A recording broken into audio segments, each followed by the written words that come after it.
would have been in school. My school had a music teacher, music specialist, so I took part in classroom music classes. I also sang in choir and we did recorder.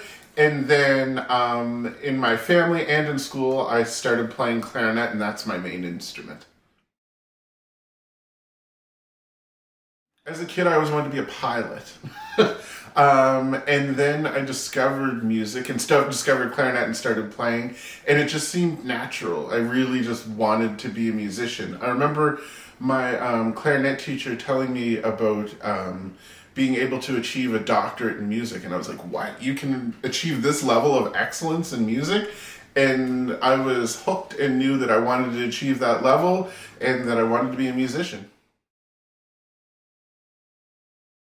I don't think I had many musical, or even people talk about like a superstar or that sort of thing that was an icon or a hero to them. Mine was very much looking at my family, my father, my mother, my sister, as well too. All of my music teachers were really a big influence to me. So my music teachers, classroom music teachers in elementary school, my band teacher, especially in junior high, was a huge support and someone I really looked up to. And my band teacher, again, when I was in high school growing up, really admired them and looked up to them.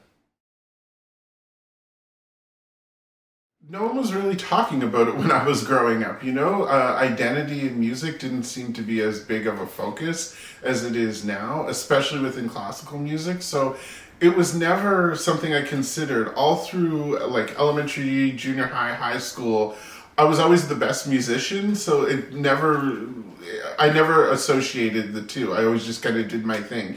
Into university, again, it was very focused on learning the repertoire that I was supposed to learn, getting as good as I possibly could at my instrument, and at becoming an educator as well too. So all through school, even through my doctorate and education degree, I wasn't really focusing on identity in music. And it wasn't until I left university that it really became a point of focus and a point to consider, both positive and negative. So in my doctoral research, I looked at Canadian identity, clarinet music through Canadian identity and multiculturalism. And then after I finished school, I looked at non-Western clarinet music influenced by non-Western cultures.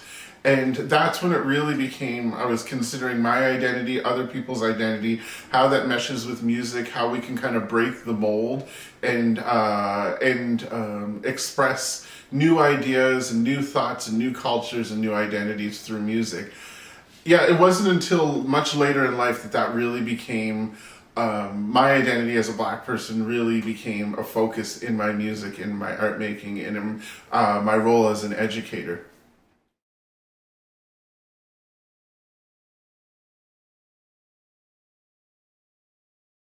Big, and again, this was an epiphany later, like later in life. I'm not that old, but later in my career, as of right now, it's that there was no Black music really outside of jazz that was really taking place, especially in the classical realm where I was working, and questioning why that didn't happen till later, and really understanding that it's institutional. There's a lot of assumptions that go along with that. And really, once I started to dig in and think about this and really examine it and listen to the music, it's like, wait, no, it's not a quality thing. It's an access thing. It's an institutionalized challenges thing that really held me back from learning about this.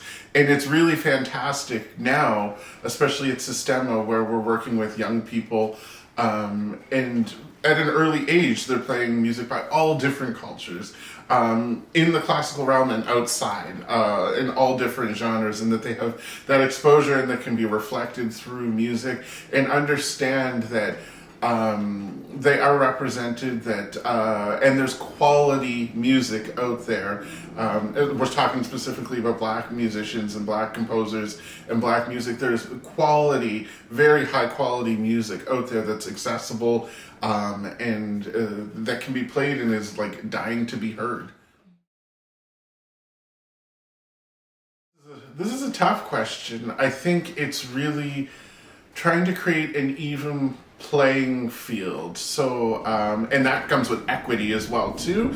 It's not just equality, making all music equal, but equity as well too, within there. But really an even playing field when it comes to the exposure to music, to exposure to different genres, different styles, different cultures, and really emphasizing to students that there is no hierarchy. There is no there's no superiority of one music over another, and one music isn't going to get played over another based on culture or based on tradition.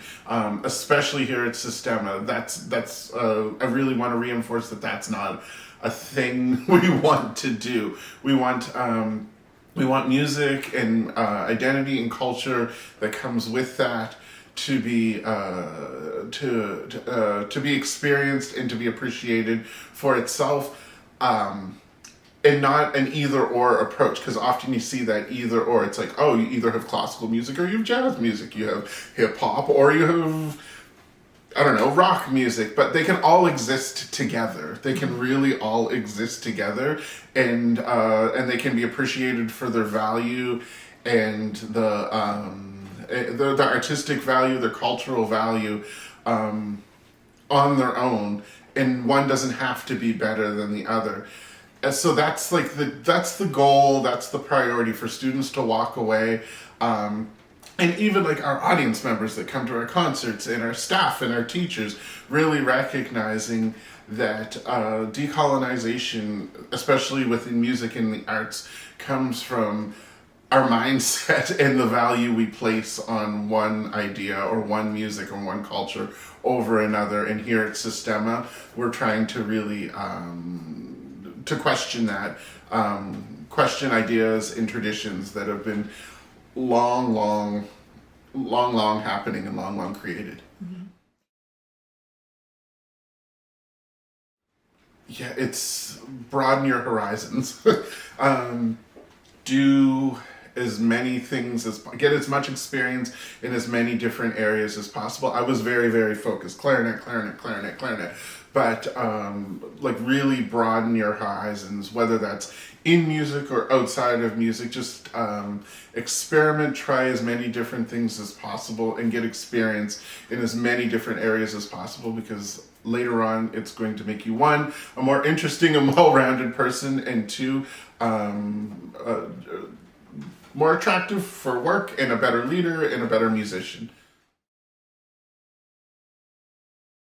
I think the same advice that I would give myself is be as well-rounded as possible, study as many different things, read a ton, read a ton just to be as well-rounded as possible.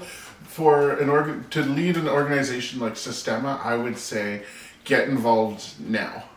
So as early as possible, whether that's you're part of the program, you're volunteering, or you're interviewing to become a teacher, because that's how I started with Sistema. Was I was a teacher, and then I was the woodwind coordinator. Then all of a sudden I was an administrator, and then now I'm the CEO. So you take those steps, and I think in Sistema especially, it's nurturing people through those steps. It's not just, well, do you have the skill to do this? Well, you can't do it, or do you have experience? But it's nurturing, just like we nurture students through our program and to excel in a variety of different areas. Staff and teaching artists can do the similar sort of thing. So just get involved in the organization and be keen and work hard. I'll start with how I hope they're similar. So I hope they're similar in that, and I know they're similar in that they're nurturing teachers that really care about the young people and their students. So my lessons, my teachers really cared about me. yeah, they really cared about me. They're very nurturing. They challenged me, knew when to challenge me and push me, knew when to back off as well too, and knew when to present an opportunity to me as well too. So I think our teachers are very much that. My music lessons were very traditional. So saw a teacher once a week. We would have an hour lesson. Then I would go away with my instrument, practice at home for an hour, and then go back the next week and play with them for an hour, one-on-one, and then go back and practice at home. Whereas Sistema, there's a lot of assumptions that come with that traditional method that I went through. One, that you have an instrument, you have a place that you can practice, that you've had a good lunch or dinner and you're ready and you're in a mindset that you can perform, that my family could afford to have a music teacher, that we had transportation to take me to a music teacher. Sistema is different in that it removes all those assumptions and takes away those barriers to access. So our program is directly in the schools. There's no fee.